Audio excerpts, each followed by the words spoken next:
You know, having sex is good because God created sex and made it a sweet sensation.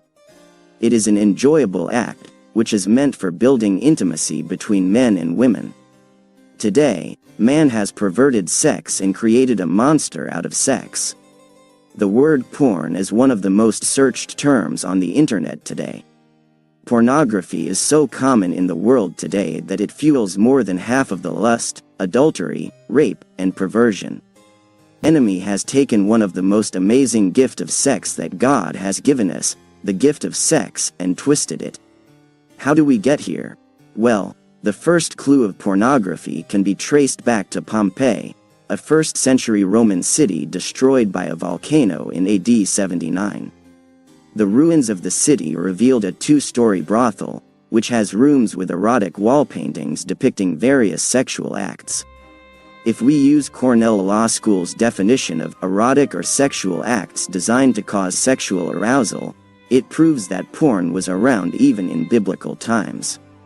What does the Bible say about porn? Even though the word pornography does not appear in the Bible. However, the word pornography is a construction from the 2 roots porneia and graph. The Greek root word, porneia, which is often translated in English as whoredom, fornication, adultery, or sexual immorality, appears many times in the New Testament. It means any type of filth or perversion. Over the years, the Church has battled against the perversion of sex and preached sexual purity for generations. However, technological advancement seems to fight back and has made porn become more sophisticated and widespread today. The scriptures is clear about watching porn or engaging in sex perversion. But I say to you that everyone who looks at a woman with lustful intent has already committed adultery with her in his heart. Matthew 5:28. Flee from sexual immorality. Every other sin a person commits is outside the body, but the sexually immoral person sins against his own body.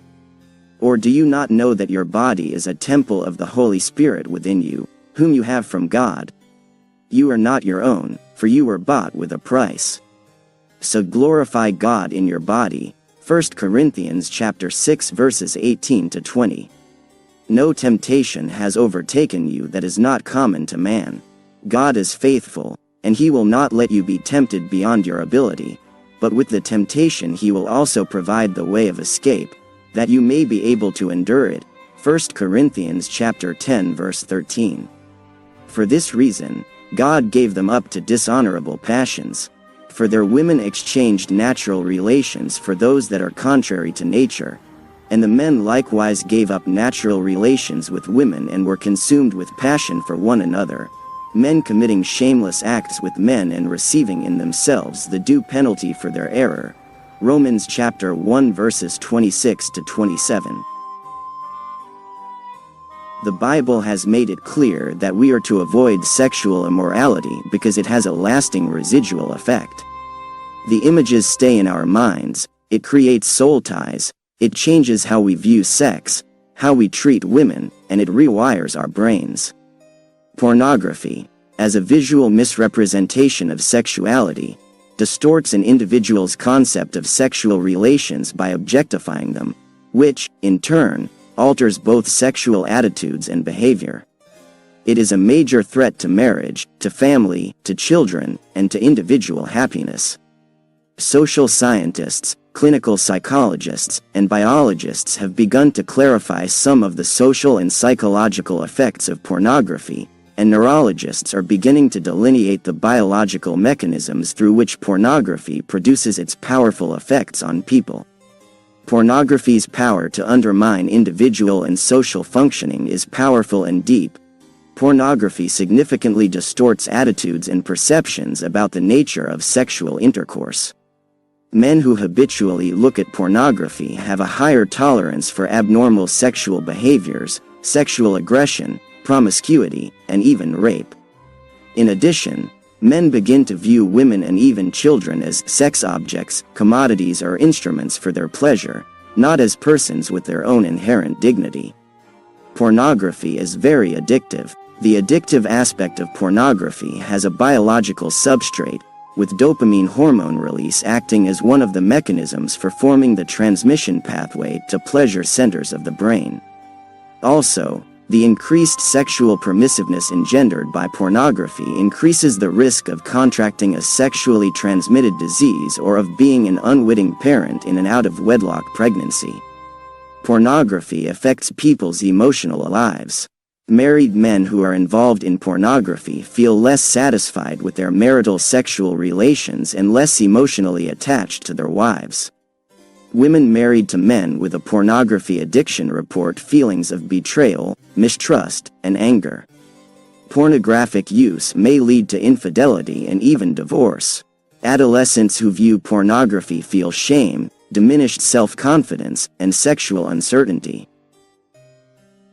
Prolonged use of pornography produces habituation, boredom, and sexual dissatisfaction among female and male viewers, and is associated with more lenient views of extramarital sexual relations and recreational attitudes toward sex.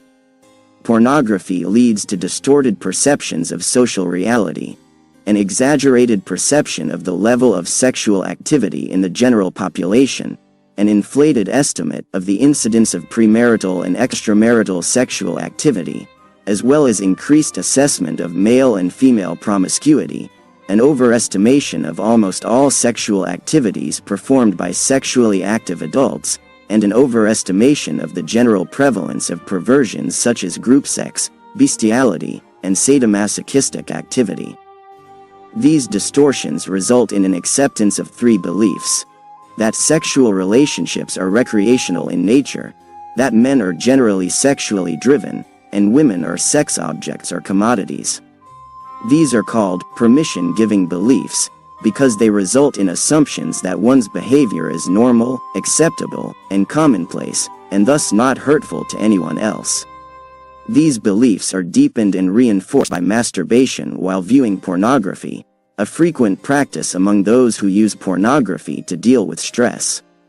Since pornography encourages sexually permissive attitudes and behavior, users of pornography have a higher likelihood of contracting a sexually transmitted disease or fathering an out-of-wedlock pregnancy.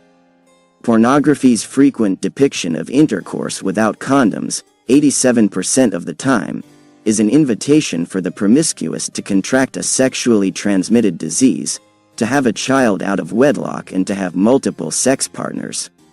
Pornography also promotes sexual compulsiveness, which doubles the likelihood of being infected with a sexually transmitted disease. Pornography and cybersex are highly addictive and can lead to sexually compulsive behaviors that decrease a person's capacity to perform other major tasks in life. Over 90% of therapists surveyed in one study believed that a person could become addicted to cybersex. In an American survey, 57% of frequent viewers used online sexual activity to deal with stress. Addictive pornography use leads to lower self-esteem and a weakened ability to carry out a meaningful social and work life. A survey of pornography addicts found that they disliked the out-of-control feeling and the time consumption that their pornography use engendered. All of the sexual compulsives reported they had felt distressed and experienced impairment in an important aspect of their lives as a result of their addiction.